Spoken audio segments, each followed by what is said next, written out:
eu falei, como ganhar dinheiro com planta em casa. Tá vendo? Essa parte aqui é uma begônia, é veludo black, tá vendo? Ó, e aqui tem a outra begônia também, ó. Tudo feito é através da folha, tá vendo?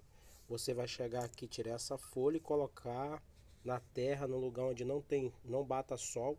Se tiver batendo chuva, melhor ainda, tá vendo? Isso aqui é tudo muda, tá vendo? Uma folha grande. Quando a folha começar a nascer, você não pode mexer, tem que deixar ela crescer. Entendeu? Isso aqui é tudo muda, tá vendo? Aqui já tá crescendo, ó.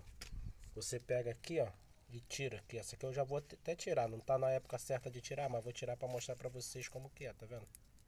Aqui, ó. Tá vendo? Foi através de uma folha. Através de uma folha adulta, virou essas mudinhas aqui, ó. Tá vendo?